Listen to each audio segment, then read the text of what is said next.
Yeah, I think these type of videos are gonna make a comeback because I've been getting a feeling that I've been lacking on the people who really appreciate my videos. So today's video is going to be a rant about why gun control laws are stupid, and I'm gonna tell you how this relates to me personally. Stay tuned past the intro.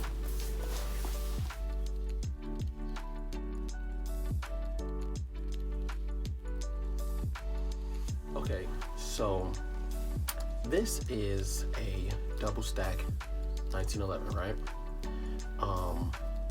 Now, under most gun control laws, which have magazine restrictions, something like this would be legal. This is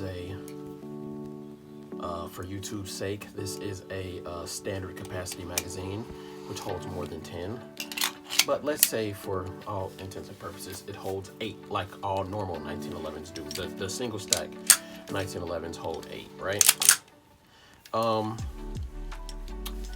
The fact that we were able to win a revolutionary war, which was basically, in all intents and purposes, a civil war with really only muskets and some semi-auto repeating guns, should show you that they are effective. All right, we were vastly outnumbered, vastly outgunned, and we all we really had was our spirit. We knew the land, we knew the layout, and we had had enough of the tyranny. Is this a call to action? No way. I'm just saying that the laws don't make any sense, right? The second is the only one that says shall not be infringed. And John Lovell from Warrior Poet Society said something very interesting. He said, without the second, there's no way to enforce the other amendments. So you don't have freedom of speech. You can see that in Canada, where they're being jailed and fined for talking about the prime minister. Could you imagine if everybody who hated Obama or Trump or Hillary or Joe, every person on Facebook, every mean tweet that you've seen, if they had to pay a fine every time they said something, or for heaven's sake, if they said, I hope somebody dies or something like that, instead of just getting a visit from the Secret Service, you would actually go to jail, go to prison.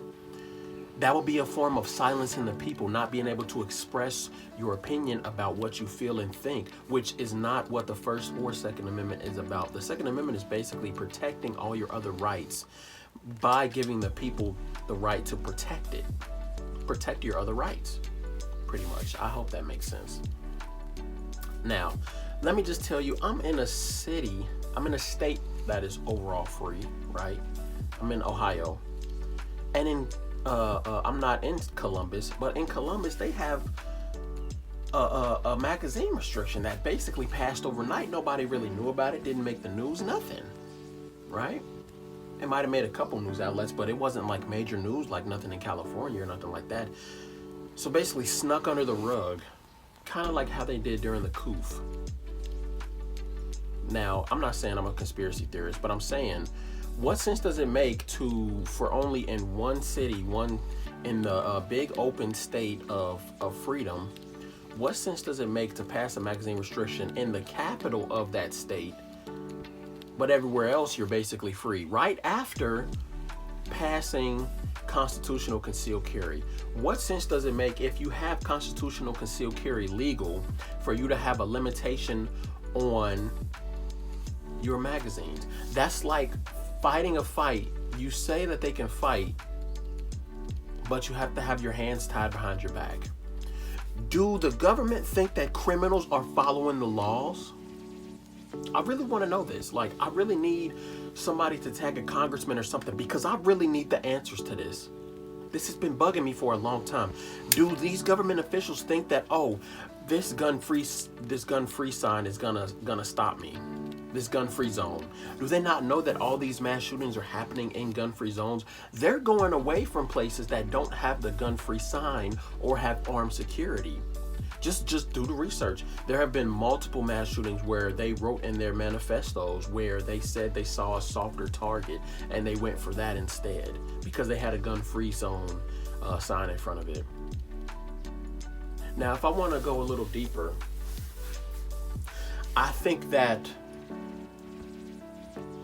the liberal hive mind is creating victims out of people. Right? There's only one real party that is passing all this gun control and gun legislation. I'm for everybody being as free as possible with no limitations on their rights. Yes, that means having full autos, silencers, suppressors, short barrel rifles, short barrel shotguns, all of that stuff. As long as it's done within a safe manner, why not?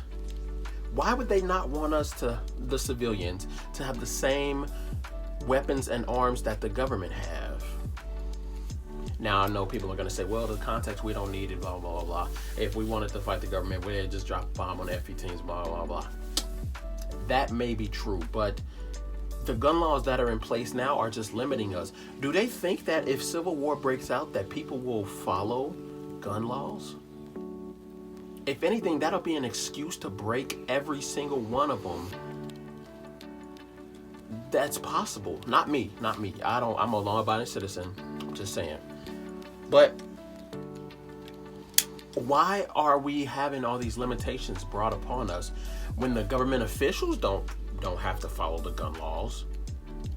Their armed security don't have to follow the gun laws. If they put let's say they pass a anti-semi-automatic ban in their state, their armed security is still going to have it. The security at the buildings they work in are still going to have it. The police officers that are protecting them are still going to have it. Police officers in general are still going to have it. The armed guards that come in, maybe the National Guard or whatever, if there ever is a civil unrest or whatever, that are protecting them, they're still going to have it. The police in their mansion, in their gated communities, all of that, they're still going to have them. So why are we, the citizens, being the ones limited by the gun laws? And then a couple theories, spring to mind, that if you can limit somebody from protecting themselves, then they will be easier to control. Like I said, the hive mind, where people are all coming together and becoming a big echo chamber of the same ideas. That's what I see a lot on YouTube. People are basically saying the same things over and over again, just echoing the same ideas. Nobody really comes up with original thoughts anymore. And I'm not with that. But I say that to say this. All the great dictators, quote unquote great dictators, totalitarian societies, A, they've all never worked, and B, the first thing they did was take the guns. Mao took the guns. What's his name in China? The guy who invented the burrito. I can't remember his name. It's escaping my mind right now. Cuban dictator, Russian dictator, all of these dictators whose names I can't remember right now for some reason. Mao Zedong, Kim Jong-un, Hitler, they all took the guns. They all took the guns. That was the first thing that they did. Made sure that the people were not able to defend themselves against the government. My recommendation, even if it is restricted, if it can shoot, I say you buy it. Peace.